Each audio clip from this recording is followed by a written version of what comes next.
All right. Well, we are on week 12. So week 12 is the last week. If you had started at 1. So obviously you guys are going to kind of wrap back around. You guys will start at 1 and go back up to week 8 or week 9 or wherever you finish up. So week 12 is closing of the sale. Of the 3 of you, have any of you guys done a transaction yet? No. Not yet. I have a Oh, question okay. for you. Say again. I have a question for you. Sure, good. So this is my first time doing this class, and as I would like your advice. Do you think it's good to start with this kind like 12 numbers since it's the last one, or will you advise me to start like in October with the first one? No, they just kind of roll at all times. So yeah, it doesn't matter where you jump in. Like I said, I think Lance 8 started at week 10. They're all important. So it doesn't matter. The sooner you get in it, the better. So and the more you guys want to chat and talk, the better it is for me. It's not fun sitting up there without talking. But so yes, like I said, you'll start next week. You'll go to week 1 and you'll finish up. Module 11 will be your last module, for example. Okay. And then you'll be done. So as you guys will learn, and again, this one is closing of the sale, and basically what that means is you guys have already got the client, right? Whether you're on the buyer or the seller side, you've already got them under contract, and now you're navigating the escrow process. And in my opinion, this is the trickiest part, and this is where you see new agents kind of lose deals, right? So this is a very important part of the process. It's not time to drink champagne just because you got someone under contract. Now the work begins. Now you have to navigate those expectations and get them to the closing table, because that is when you celebrate. So we'll get going here. So these are the modules that you'll see. And this is kind of going through, we've already been through all these. I'm not going to read these out. But next week we'll start with introduction to RevUp, goals, planning, and systems. So what we're gonna do today is understanding the closing disclosure. That's the CD. When to open escrow, what is time is of the essence, how to navigate pending paths successfully.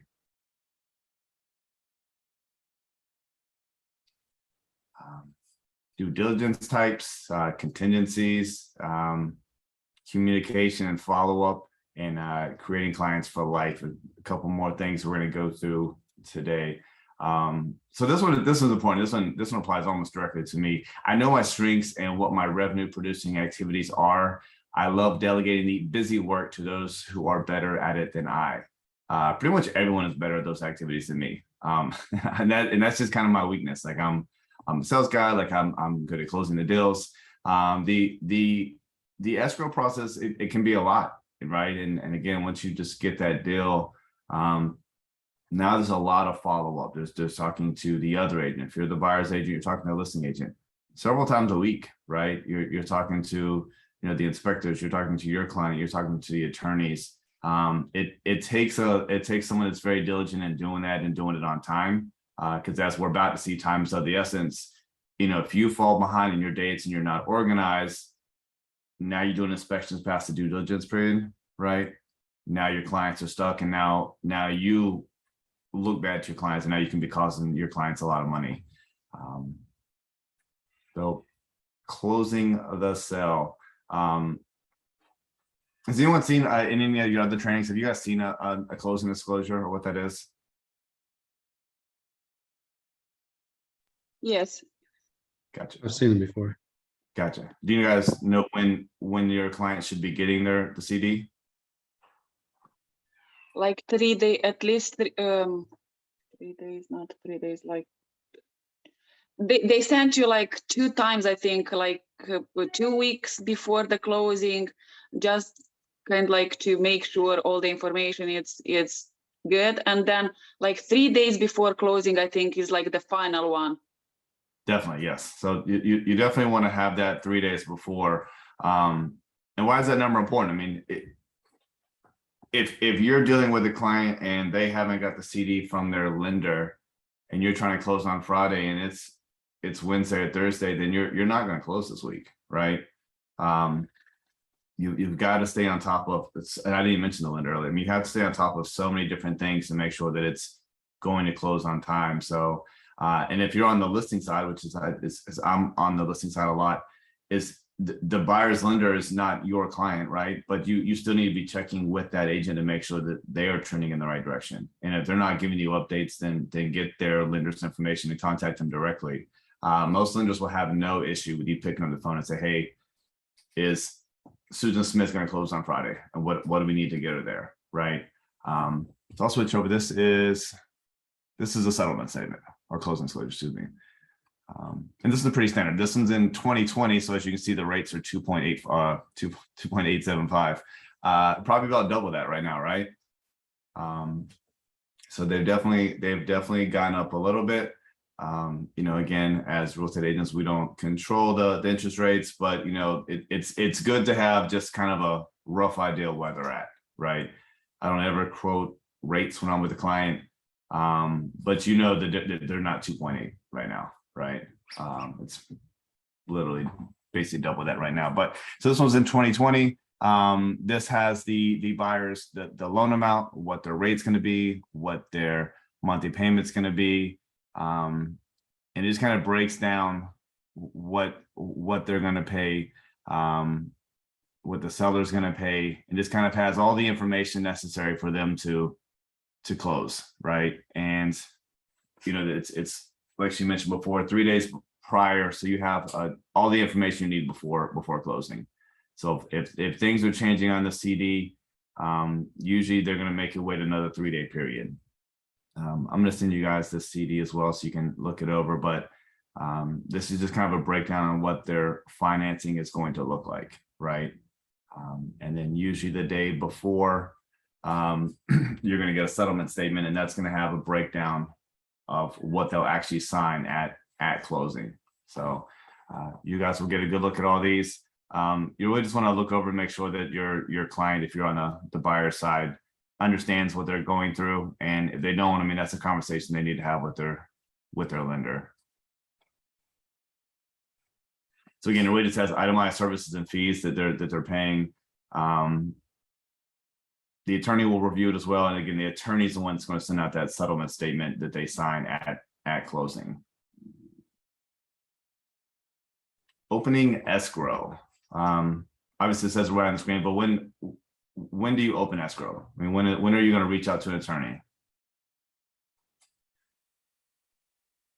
Kind of like at the beginning of the process of when you try to take a loan, I think. It's like right at the beginning, I think.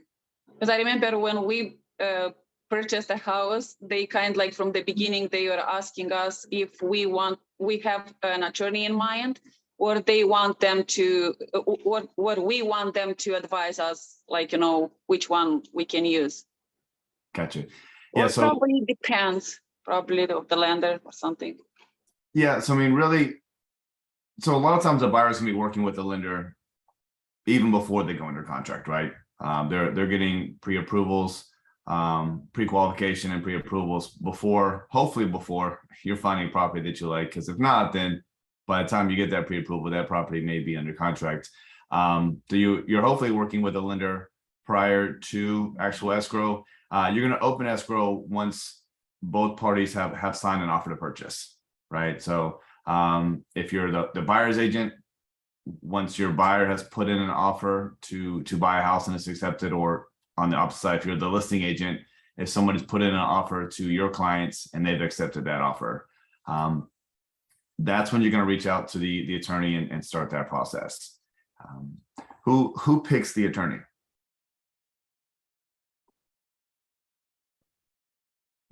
Your client picks the attorney. On what side? Well, if you're on the buying side, you have the right to choose who you want to represent you at the closing. Right. So typically, so yeah, so the buyer's going to pick the attorney, right? So when you put in an offer, on the offer to purchase is who the escrow agent's going to be, right? And your client might not know an attorney. It might just say, hey, Lance, pick whoever you recommend, right? I use Michael and Gray a lot. They're they're affiliated with Realty One Group. So we use them a lot. But you can use whoever you want. I mean, if you're doing a deal out of town and you're in, We use them too, Michael Gray. oh yeah, small world, Yeah. right? They're very good. This isn't a Michael and Gray pep talk, but obviously use whoever you want. But yeah, so when you're writing an offer up for your client, you're going to ask them, do you have a preferred? Because maybe they have a family attorney that they've used, or they've closed on a previous house and they would like that attorney. But that's who typically the seller is going to use as well. So whoever the buyer picks is and puts on that offer, that's who's going to do it. But you're not going to open that escrow until both parties have agreed, right? 'Cause you're not going to want to get the attorney in, because that means once the attorney's involved, that means they're doing work, right? They're going to start pulling title and stuff. So they're not going to have anything to do until there's an actual contract.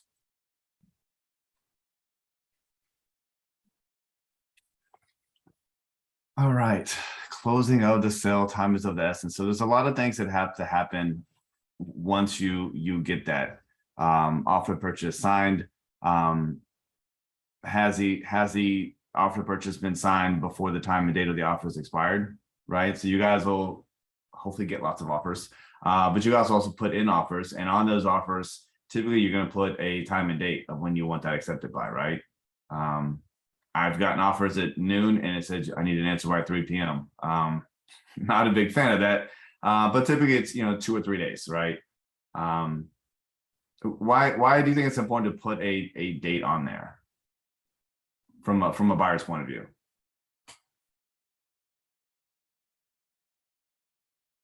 Anybody? Well, a short date limits your obligation to that offer. Typically, like back before I became a real estate agent, it would always be 24 hours. All the houses that I bought in the past, because if they don't like your offer, and another house comes around, you can't put another. You have to retract that first offer before you put an offer on something that you think is better than what you just offered on. Yeah, that's exactly right. I mean, in today's world, as things are changing a little bit, right? Rates are going up, and it's still a seller's market. It's still a hot market, but from a buyer's point of view, if they're not going to get this house, they need to know sooner than later so they can put an offer on another house, right?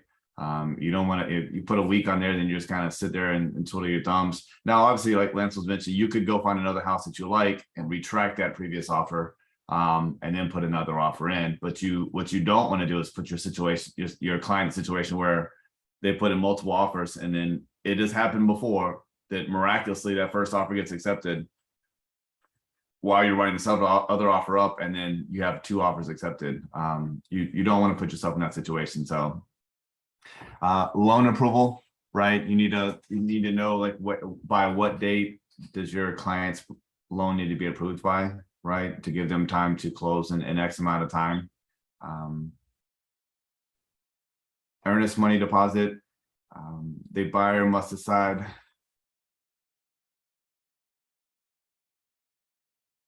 again which escrow agent will hold.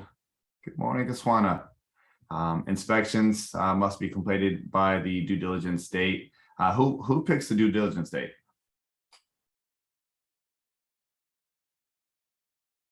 Someone besides Lance. Tisha, you know this. I was trying to think. It seems like the due diligence date is picked by the seller is what's coming to me. So the buyer, when you put an offer, you're going to put in that date. So it's going to come from the buyer's side, right? Okay. The shorter the due diligence period is, the more attractive it is for the seller, though. I think that's kind of what you're thinking is, because if it's a longer due diligence period, then that means there's more time that they could back out, right? And if you've got your due diligence, so you got to close, it's going to be October 31st, Halloween, and you've got your due diligence period is all the way until October 25th. That's a long time, right? We're kind of up in the air. We don't know this is a done deal for a long time, versus if they got another offer and it was closing October 31st, but the due diligence period ended September 29th, that'd be a lot more attractive, right? But you also have to know from your buyer's point of view, like what is that due diligence period for, right? How many inspections do you need to do? What type of loan is it? And make sure that you can get your inspections done, because if you set a 5-day inspection period, Lance probably can't get all his inspections done, get all the repairs back and do the repair requests in that time frame, right? So now you're putting yourself in a sticky situation. There's really no set normal time. I normally do about 2 weeks, most of my maybe 30-35 day close and about a 2 weeks due diligence period. And again, it's nothing set in stone. It is something that if it, push comes to shove, obviously you can extend those dates, but I mean, that's kind of a normal time frame. The quicker it is, the more attractive it is though. And that might be something that as you guys are putting in offers, and if you're constantly not getting offers accepted, maybe it's because your due diligence period is just longer than the other offer that they've received, right? And that sometimes that's what it comes down to.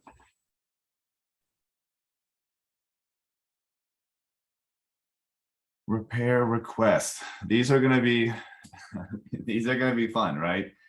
So as you guys are, no matter what side of the transaction you're on, right? You've got the client, you've got the offer to purchase signed. Now the repair request is where it gets tricky, right? Because every house, even almost brand new houses, it's uncommon to get it's very common to get a 20-30 page inspection report, right? So now you've got to get that worked out between the buyer and the seller, that they are agreed to either make the repairs or not make the repairs, or in lieu of repairs, do a credit, right? And that is something, when you guys get to that point, you will want to make sure that you're talking to your mentor and guiding you through that process, right? Because how you present these repairs need to be done is very important to how your client's going to take that. But again, this needs to be completed during that due diligence period, right? So if your buyer does an inspection on 123 Main Street and it comes back and it needs a new roof and new electrical, things like that have to be done for their loan to go through, right? If it comes back and a couple of doorknobs are loose and electrical outlets loose, those are little things that maybe you don't want to fight about and take a chance to losing the house on, right? But those are things that you guys will have to learn to negotiate successfully to get to the finish line. And that's really one of the last hurdles, right? Is once you have that repair request signed, besides financing stuff, typically you should be good. But that is something that you guys will have to learn to handle. And I highly recommend not doing that blindly, and always get someone on the phone, get me on the phone, like your first couple of times at least, because every situation is different, but you'll want to make sure that you're handling these very, very smoothly, right? And no matter what side you're on, right? As a seller, right? If someone comes to you and says, hey, there's 50 things wrong with your house, depending on how you present that to them, they might get pissed off, right? They might take it as, oh, they think my house is crap. At the end of the day, you have to explain to them, hey, it is the inspector's job to find every single thing wrong with that house. We just need to figure out what things we can and can't fix to get to the closing table, right? You just have to present it in a way and not blame the inspector and not blame the buyer, right? If you were on the buying side and you saw all this stuff wrong, you'd want some of it fixed, right? And make sure that everyone's on the same page. And it shouldn't be a fight at this point. And this is where a successful agent will learn to handle this very smoothly.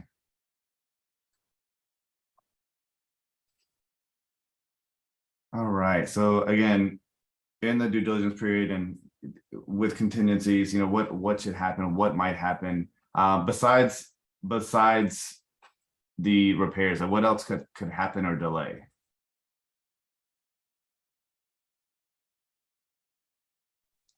Financing. Definitely financing. Financing is a big one. We've kind of talked about that before, but again, if it's your buyer, you should be talking to the lender often, right, and figuring out where they are. And you should be definitely communicating that with the listing agent, right? And if it's your buyer and you know that it's probably going to get delayed, and it happens, right? And you are just keeping the listing agent in the blind, when it comes to the point where you need to do an extension, they're not going to be very happy, right? They're planning on moving, understand that that seller has got movers coming, they're buying a house, right? It trickles down, right? I mean, you can have one delayed closing, delay 5 other closings, right? I mean, it's crazy to think like this. You have to be very mindful that you're not keeping the other party in the dark, right? Does that make sense? Right. And Yes. and again, on the listing side, if you're not hearing anything, you can say, hey, no news is good news, but it never hurts to proactively, constantly reach out to that buyer's agent and say, hey, where are we at with the loan? Like if you don't feel comfortable giving me updates, I'm happy to talk to the lender directly and make sure, because again, the last thing you want is getting a delay last minute and have to move movers around. Movers can be weeks backed up, right? And if they're buying another house, it can be tough. So you just want to take a look at that stuff in advance and just make sure that you're staying on page. I find using my calendar helps me a lot. So I'm going to put due diligence date ends for client A on my calendar for Wednesday, right? And I need to make sure that I have everything done before then. When's the inspection, right? Put the inspection is the previous Tuesday. Put that on your calendar, even though maybe you're not going to that inspection. Know when it is, so you guys are a little bit more organized and things aren't sneaking up on you.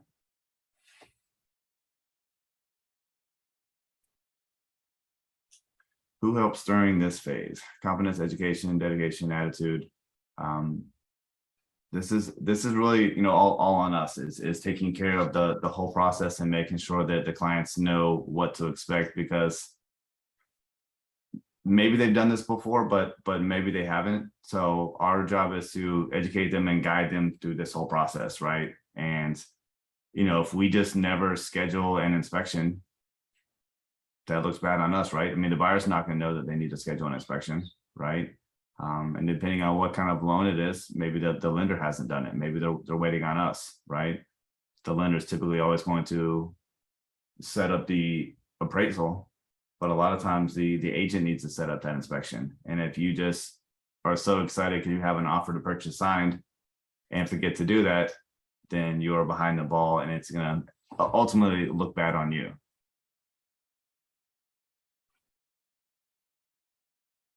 We've been kind of talking about this nonstop, but this is what you want to do.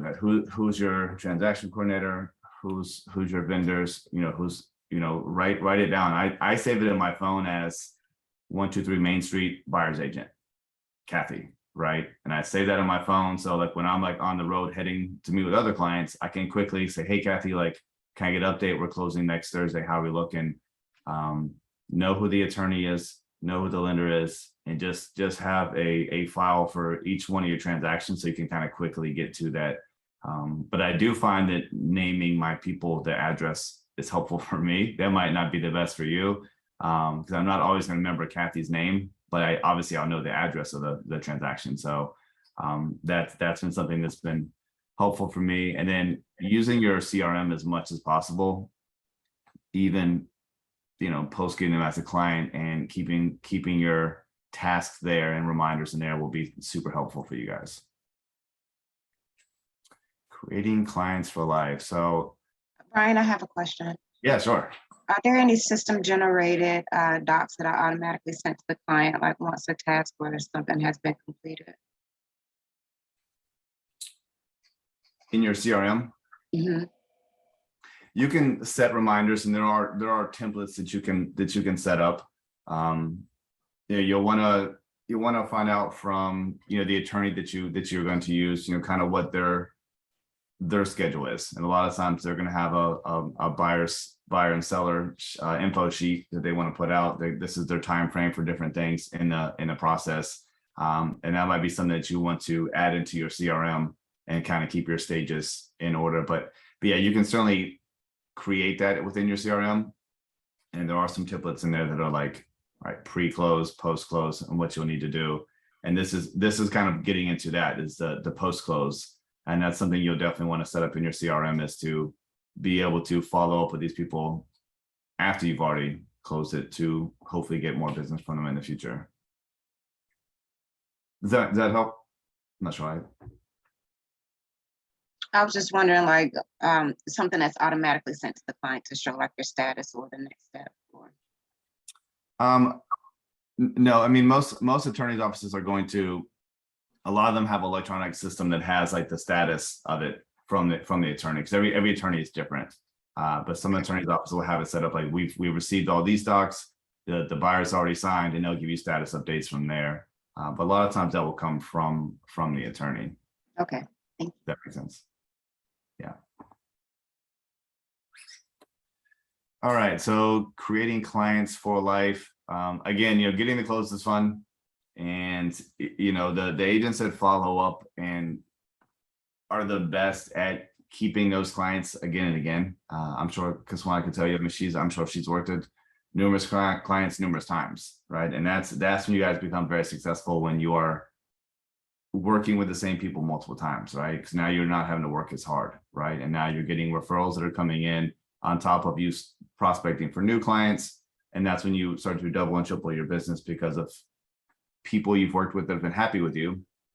And hopefully that's all of them, begin to use you again. So, and I think this is very true. This number might even be low. Most agents never follow up after a sale, right? Like that's crazy. Like you should be reaching out to them several times, right? Obviously right after they move, right? They're not going to buy again right after they move, but they know that you care. And that way, when you follow up in 3 months or 6 months or every holiday, they still know that you care. And maybe they're not going to buy or sell right then, but their cousin is, or their grandma is selling a house and downsizing. That's how you begin to be successful. So this is something in your CRM, after the sale action plan, like how often are you going to reach out to them?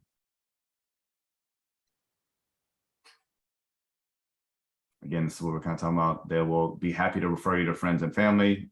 They will brag about you. They will share you on social media. And it doesn't hurt to ask them to do that. Like, hey, like we just closed. We took a picture at closing with a big sold key sign that you always see on social media. Obviously, you're going to share it on your social media, but it doesn't hurt to ask them to share it as well, right? Get your name out there. Get business from business that you've already closed, right? These people shouldn't be a one and done, because that means you're just constantly having to prospect for new people on your own, right? Use the people that are already in your pipeline to get you more business.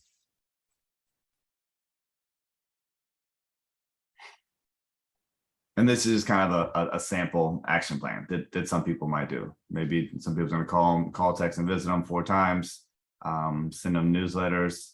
The electronic stuff is easy to do. I mean, you can within your CRM, you can put them on a drip campaign that's going to once a month just send them an update, a market update, reminders for what's going on, and then obviously birthday and holidays. Again, you can set that up in your CRM to remind you to send them something.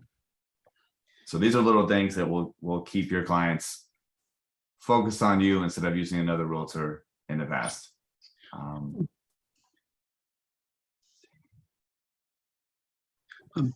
Brian, do you use the electronic updates, or do you do mailings?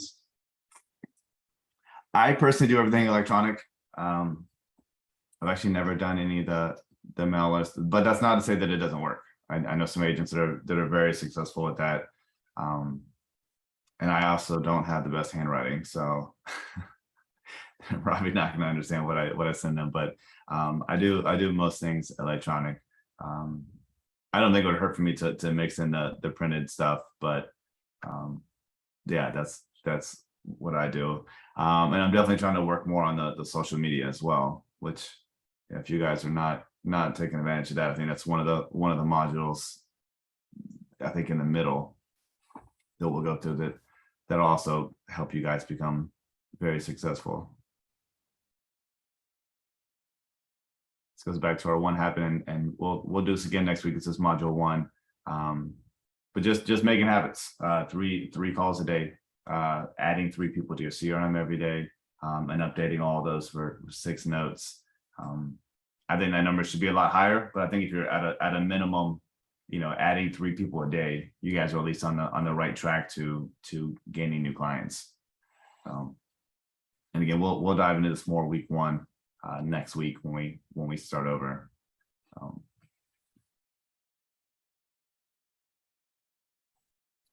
Any other questions? Well, I mean, I have a lot of questions. I can save them for Kishwana. But a lot of my questions aren't about the close, they're about the process. And one of the slides you had up where it was talking about transaction coordinator, technically we're the transaction coordinator. We're making sure everything is on time, all the due dates are being accomplished. Right. And I guess it's just all the paperwork that we have to make sure is being done. So as the whole process, I mean, because like if we're new agents, everything's new to us. So it's a lot of information to absorb. Yeah, and in SkySlope, as you create a transaction, it's built in there what's needed, and there's a kind of a checklist in there as far as like the basics of that you'll need to have uploaded. Because one will also obviously help you through that process as you're going through it. And you are right, for the most part, we're our own listing coordinator, we're our own transaction coordinator. I use a transaction coordinator at this stage. But in the beginning, you guys are probably going to be doing a lot of it on your own, and that's good. You need to learn that side of it, and it keeps you more involved. But yes, within SkySlope, when you guys create that transaction, you'll see that it's going to ask you for certain things through each step of the process to upload, right? Things from the MLS sheet, right? Active, under contract, post close when it's not active. You're going to update things like that into there.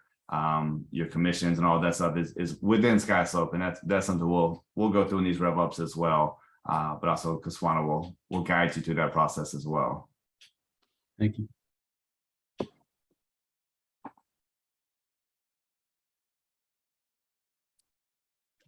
Radhika, anything else from you? Been super quiet.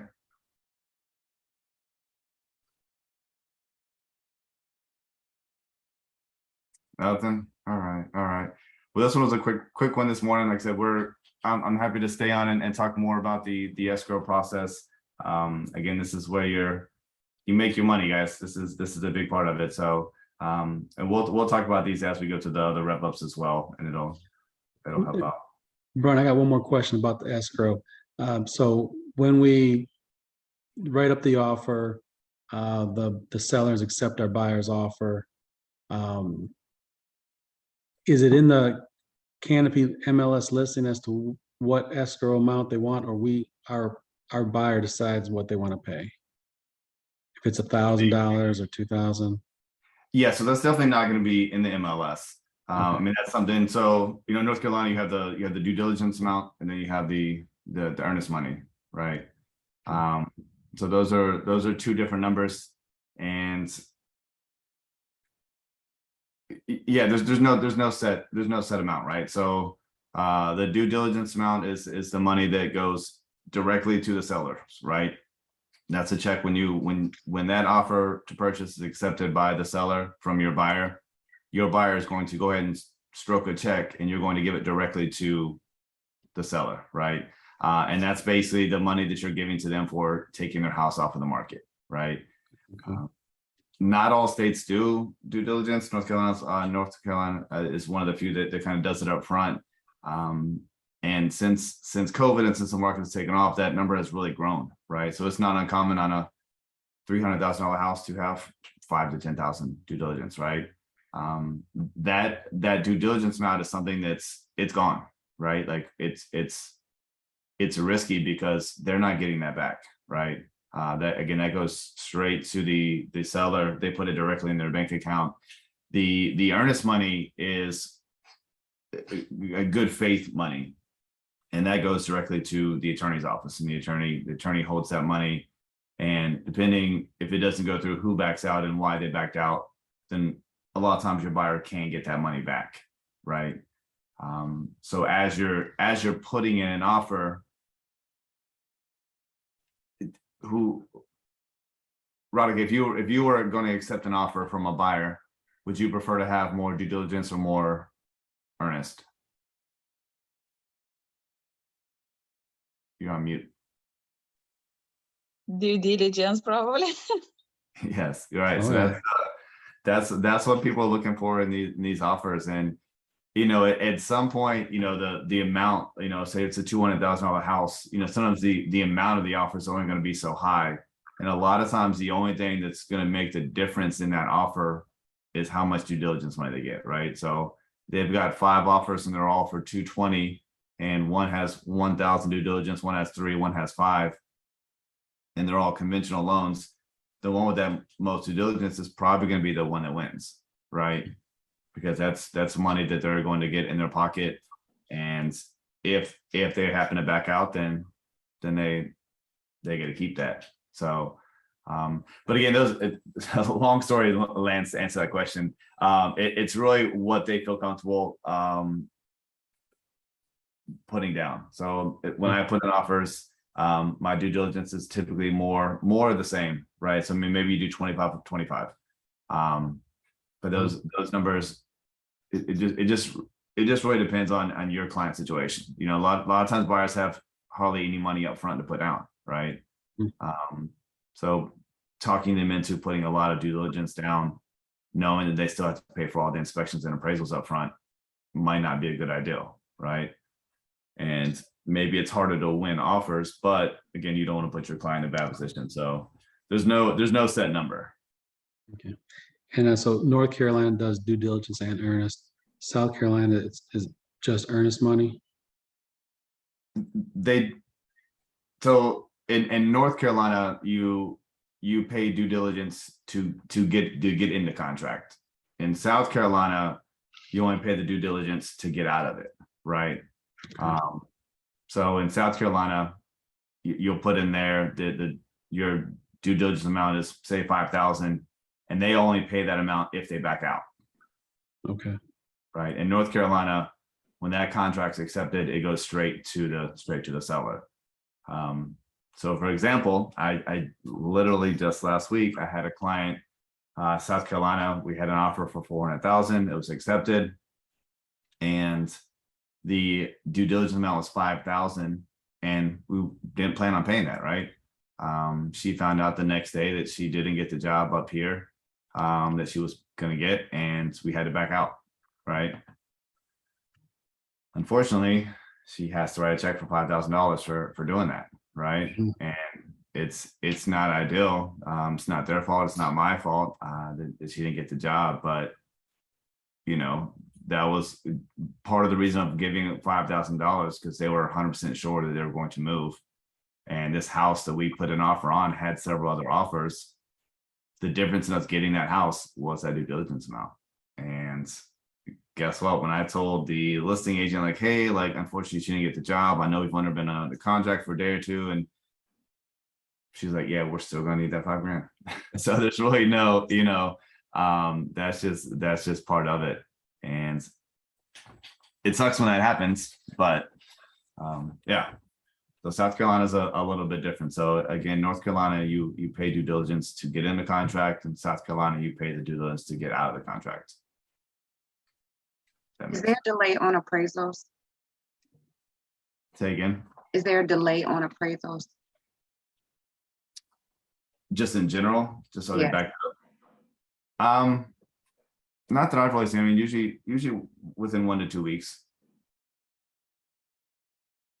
Yeah, so I mean, you want to, depending on what type of loan. I mean, a lot of times the lender is going to order the appraisal, right? So if it's an FHA, a lot of times the lender is going to set up an FHA appraiser to go out there. But yeah, I haven't had any issues with appraisals recently. Okay. Okay, everyone's waking up now. I like this. We should start meeting at 9. Next week we're gonna start the meeting at 9:40. I'm just kidding. Any other questions? No, Yeah. I'm all good right. for right now. Yeah, well, this was fun. The ending was fun. But yeah, so that's it for module 12. Next week we'll start at the very beginning in module 1, and we'll get from the beginning. But I'll shoot you guys an email with some of the stuff for module 12. And if you guys need anything from me, you're always welcome to reach out. So you guys have a great week, and we'll see you next week. Thank you, Thank Brian. you. You guys. Same Bye. to you.